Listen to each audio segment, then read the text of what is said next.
नमस्कार, मैं सुप्रिया और आप देख रहे हैं 4 PM राजस्थान।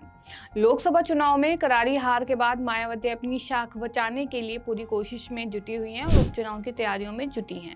बता दें कि लोकसभा चुनाव में बसपा की हालत खराब हो गई है और पार्टी की शाख खत्म हो गई है। पूरे देश में बसपा एक भी सीट नहीं जीत पाई और तमाम सीटों पर बसपा जमानत भी नहीं बचा पाई। बावजूद इसके अपनी शाख बचाने की पूरी कोशिश में मायावती जुट गई हैं।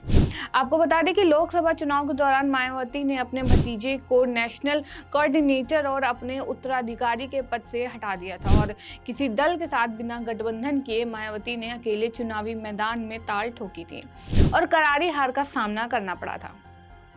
वहीं इस बार हार को देखते हुए मायावती एक बार फिर से बैकफुट पर आई और अपने भतीजे को एक बार फिर से नेशनल कोऑर्डिनेटर और अपना उत्तराधिकारी बना दिया है और आकाश आनंद को एक बार फिर से बड़ी जिम्मेदारी मिल गई है। वहीं अब आकाश आनंद मायावती की डूबती नैया को पार लगाने की जिम्मेदारी है, जिसको देखते हुए आकाश आनंद की एक बार फिर जिम्मेदारी बढ़ गई है और उन्हें मायावती के मंसूबे को सार्थक बनाना है।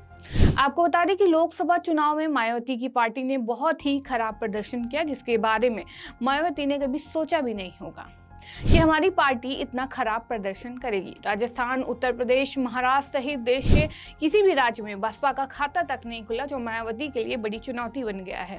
वहीं इस करारी हार से अपनी इज्जत बचाने के लिए मायावती उपचुनाव में पूरी जोर आजमाइश करने में लगी हुई हैं और अपने भतीजे को एक बार फिर से जिम्मेदारी देकर अपनी नैया पार करने की कोशिश में जुट गई हैं।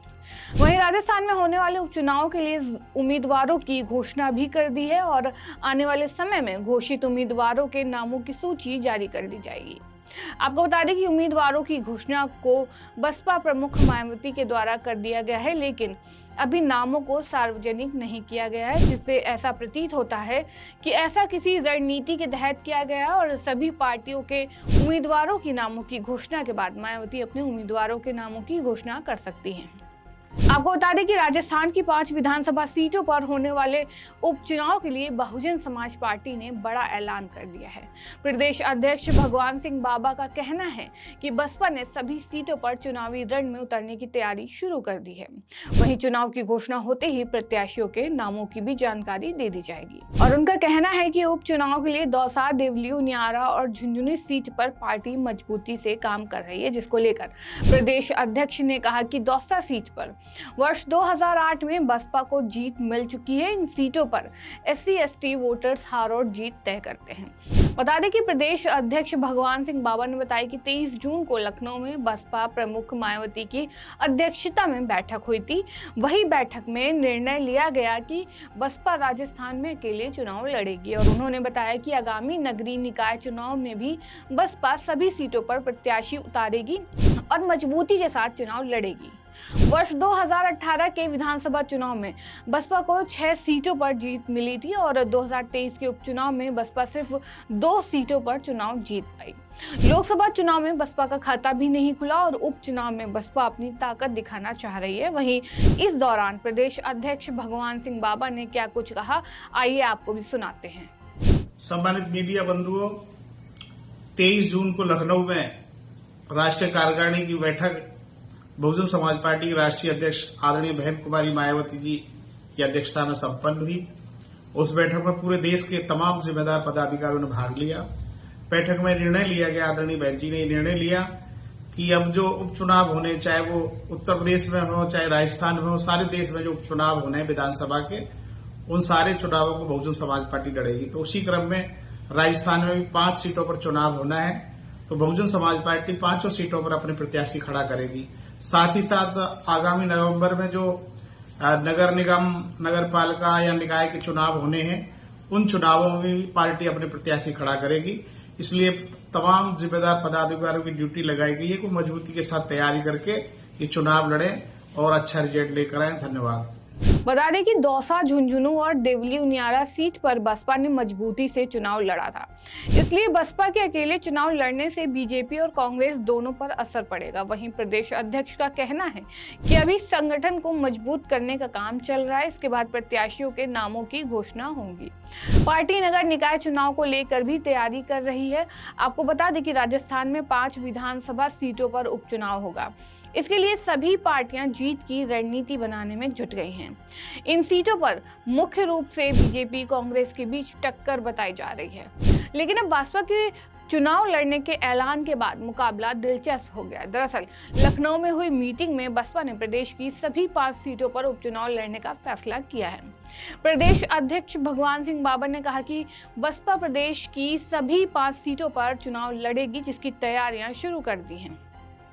आपको बता दें कि 2018 के विधानसभा चुनाव में बसपा ने राजस्थान में 6 सीटों पर जीत हासिल की थी, लेकिन बाद में सभी 6 विधायक कांग्रेस पार्टी में शामिल हो गए थे। वहीं 2023 के विधानसभा चुनाव में बसपा को सिर्फ 2 सीटों पर ही जीत मिली। वहीं अब बसपा एक बार फिर से मैदान में उतरने की तैयारी में जुट गई है। आपको बता दें कि प्रदेश में 5 विधायकों ने लोकसभा का चुनाव जीता है। ऐसे में प्रदेश की देवली, उनियारा, खीवसर, चौरासी, झुंझुनू और दौसा सीट पर उपचुनाव होने हैं। देवली, उनियारा, दौसा, झुंझुनू सीट अभी कांग्रेस के पास है। बाकी 84 से भारतीय आदिवासी पार्टी और खीवसर आरएलपी के पास है।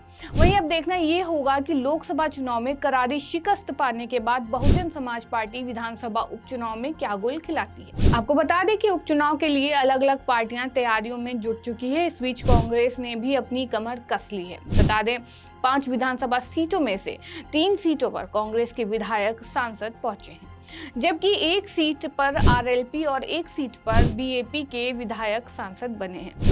ऐसे में कांग्रेस अपनी जीती हुई सीट को हाथ से निकलने नहीं देगी। वहीं विधानसभा उपचुनाव के लिए कांग्रेस प्रदेश अध्यक्ष गोविंद सिंह डोटासरा ने फिर से मोर्चा संभाल लिया है।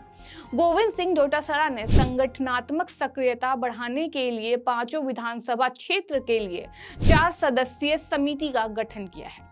वहीं समिति द्वारा ब्लॉक, मंडल तथा बूथ कांग्रेस कमेटियों की बैठक ली और जाकर क्षेत्र के जमीनी कार्यकर्ताओं के साथ सीधा संवाद किया जाएगा और जमीनी स्तर पर संगठन का मतदाताओं से संवाद एवं जुड़ाव के लिए कार्य योजना बनाकर चुनाव में जीत सुनिश्चित के लिए रूपरेखा तैयार करेंगे। लोकसभा चुनाव में बीजेपी को राजस्थान में तगड़ा झटका लगा है। राजस्थान के 5 विधायकों के लोकसभा सांसद चुने जाने के चलते 5 विधानसभा सीटों पर उपचुनाव होने हैं। कांग्रेस के सामने अपने विधायकों की सीट बचाने की चुनौती है, तो बीजेपी की कोशिश उपचुनाव के ट्रेंड को तोड़ने की है। पिछले 10 सालों में हुए उपचुनाव में कांग्रेस का पलड़ा भारी रहा है। कांग्रेस सत्ता में रही हो या फिर विपक्ष में उपचुनाव की बाजी मारती रही है। ऐसे में सत्ता की कमान संभाल रहे सीएम भजन लाल के लिए बीजेपी को उपचुनाव जिताने का जिम्मा है। वहीं इन सभी दावों का क्या रिजल्ट निकलकर सामने आता है और बसपा कितनी सीटों पर चुनाव जीतती है, ये तो आने वाला वक्त तय करेगा। इस खबर में फिलहाल इतना ही। ऐसी तमाम राजनीतिक खबरों के लिए बने रहिए, देखते रहिए 4 PM राजस्थान। धन्यवाद।